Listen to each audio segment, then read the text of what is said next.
Hello everyone and welcome back to the channel.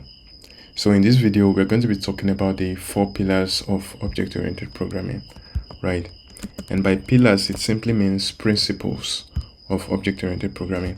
So in the last video I talked about classes and objects, right? Basically an introduction to object-oriented programming. But the 4 pillars of OOP are actually what make OOP as powerful and useful as it is. So each of those 4 pillars of OOP are encapsulation, abstraction, inheritance, and polymorphism. So in this video, I'm going to show you examples implementing each of these principles. So starting with encapsulation. Encapsulation simply means to wrap data and method inside a class, right? And write it in such a way that we cannot change them from the outside. So let me go to the previous lesson. I think we did so, yeah, regarding bank accounts. I'll just copy this. So bringing it back to the file, I'll paste this here, Command V. But what I'm going to do now is that I'm going to make the balance. I'll make it private. All right, we don't want people from the outside to be able to change it. Okay, let me show you what happens, right? So if I create something like this, I create an object. So I'll say account equals bank accounts, right? And we pass owner to it as John, and the balance is 500. All right, so I'll also go here and get some of the methods. I'll go here and get some of the methods. I'll remove this, Command C, and bring it back here. So I'll paste it inside the class.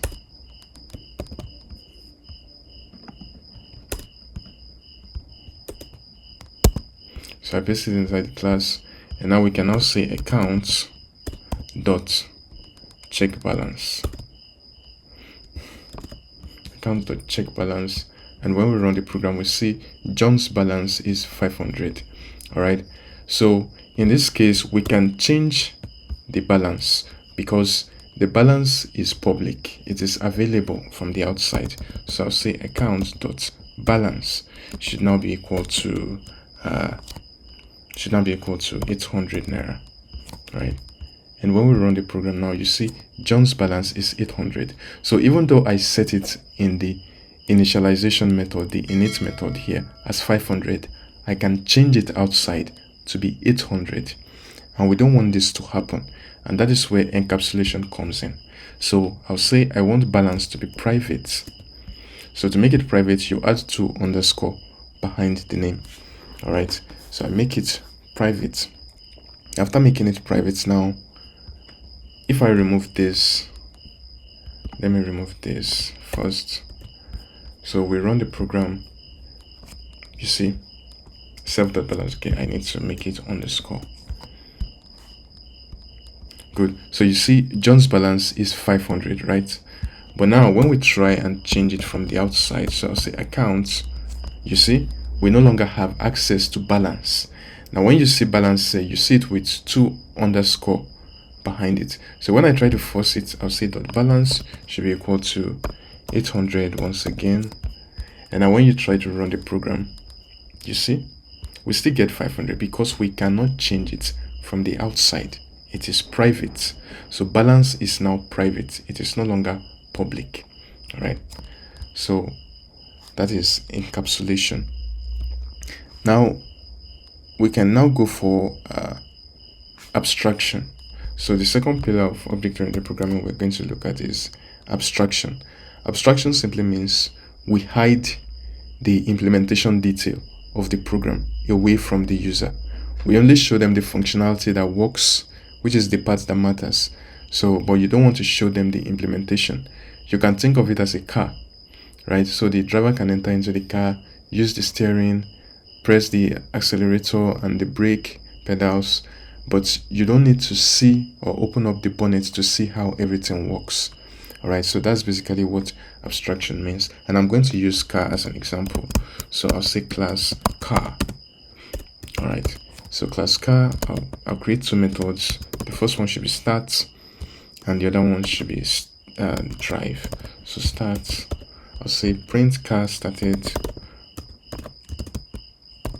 car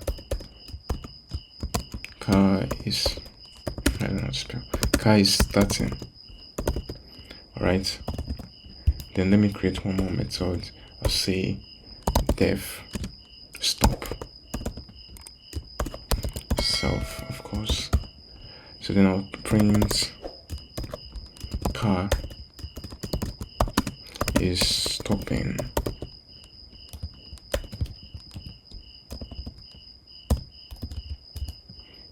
Car is stopping. So now you see, in this case, we do not see the engine logic, right? We simply say car is starting. In fact, to make it more reasonable, we can add one more method and say drive. All right, so say drive, and of course we pass self to it, and I'll say print car is driving. All right, so now we have three methods: start, drive, and stop. And we simply print message without showing the logic behind each of this. Right, we don't need to show the logic, we just have to say it is doing it. Now when I create a car based on this car class, all right, I can now say car dot start. All right, I'll do car dot drive and car dot stop. All right, so car dot stop, and when you run it, you see car is starting, car is driving, car is stopping, but you can't see the logic here. All right, and in proper C++ Python program, what we actually use for advanced abstraction is what we call the abstract method. All right, so we use the abstract method, and for the abstract method I can simply import, I'll say from ABC import ABC, comma abstract method. So what the abstract method does is it allows us to implement and hide away the implementation of our methods, right? So now let me say I have a class of animal, class animal. So I'm giving this different examples so that you can see that in object-oriented programming we can express anything you can think of. We can express them as objects. All right, so in our class animal, I'll now say abstract method. We need to put at the at symbol. So I'll say abstract method def sound, the animal sound, right? Then we'll pass self to it. So in the body we simply say pass.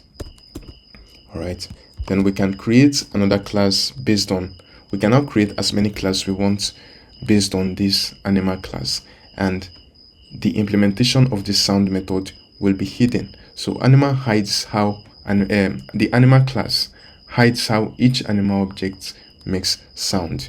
Okay, so each class can now define its own. So let me say, imagine I create another class called dog.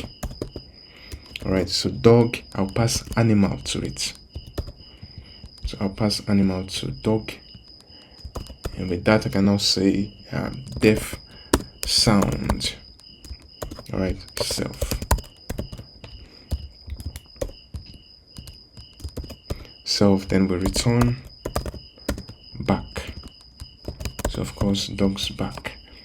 All right, so the animal class defines it, but it hides the implementation. So we don't know the process through which dogs go through to back, but we just say the back. Similar to the way we do not need to show the implementation of the engine, starting it, combustion happening inside the engine. You don't need to go through all that. We simply say car is starting. We do not go through the process of shifting gears and all of that. We simply say the car is driving. We do not go through the detail of stepping on the pedal, matching the brake. We do not go through that. We say the car is stopping. So abstraction simply means we hide away the implementation complexities. So the third pillar of object-oriented programming we're going to talk about is the inheritance, right? So for inheritance, you create a class which you call a parent class, and other classes inherit from it. All right, so other class will inherit from that class. Now let me create a class called vehicle. So in our vehicle class, we have a method. I'll say def move. So move, pass self to it, and we print out vehicle is moving. Right, vehicle is moving. 103. So we say vehicle is moving. So we can create child classes. All right. So in object-oriented programming, this vehicle class, we call it a parent class or a base class. All right. So we say parent class, parent or base class. All right. So we can now create child classes that inherit from that vehicle class. So I'll say class car. Car is a type of vehicle, right? So it inherits from the vehicle class. But to show the inheritance, we have to pass vehicle to it. So I'll say vehicle. So car is a child class or a derived class. Child or derived class. All right. So what does this mean? It means car now have access to the things inside vehicle. So I'll simply say pass. All right. So I'll do pass, and then let's create one more to show you that we can inherit with as many child classes as we want. So I can say bicycle. Oh, I don't know. Okay, bicycle. All right, and as always, we pass vehicle to it, right? So that we can know we are inheriting from the vehicle class. And once again, you simply say pass. Now let's create an object based on these two child classes. So I'll now say, have I created a car class before? Yes, I have. So I'll say car1 should be equal to, okay, I should make this, I'll say car inheritance.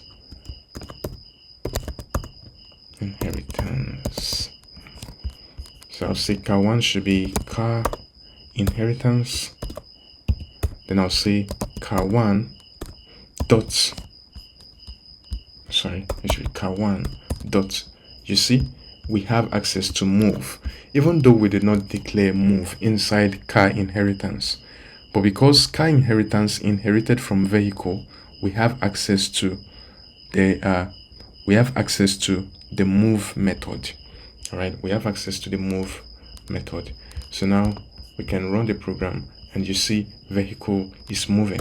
We can also create a bicycle object. Bicycle should be equal to bicycle. So create a bicycle object. Now say bicycle dot move. You see, bicycle also does not have move method, but because it inherited from vehicle, it has access to this move. So now we say bicycle dot move, and when we run the program, you get vehicle is moving. Now I don't want to make the program too complex, but we can write it in such a way that each object created can have a name, and now you can customize it and say this object is moving, and so on. So the last pillar of object-oriented programming we're going to be talking about is polymorphism, and this is actually my favorite feature of object-oriented programming to talk about. What it simply means is that an object can take many forms, right? So a feature can have different forms. Okay, so take for instance, we have a sound method for this animal. So for dog we bark, then for a cat you meow, and for a cow you do something else, whatever cows do. So let's create polymorphism. All right, So we say, let's create polymorphism. I'll say animal. Or should I use animal? Should I use animal? Okay, I'll say class carnivore. Alright, class carnivore. Then inside carnivore, we want to define a function called eat. Alright, so eat, of course, self. Then inside it we say print carnivore is eating flesh. Carnivore is eating flesh. Alright, I'll remove this uppercase A. And then we create another class. I'll call it herbivore. Alright, and say we also create eat method, pass self to it. And if you don't know what self means, self simply means the object you'll be creating based on this class. Alright, so we say self, then we'll print herbivore is eating grass or vegetation. Herbivore is eating vegetation. Alright, so now when we create, I want to use a loop. So I'll say for animal in, I'll say a list of birds, a list of carnivore and herbivore. So carnivore, a list of carnivore and herbivore. Right, in the list we want to loop through, we want to print the sound of the given animal. So animal dot sound. So we want to print animal dot sound. Right, so carnivore has no sound. Sound is not here, right? Okay, sound is in the previous animal class, so eat, it should be eat, not sound. Animal dot eat. So now you see we get carnivore is eating flesh and herbivore is eating vegetation. I think I should use, we don't need another print here. I already used print inside the methods. So we simply say animal.eat.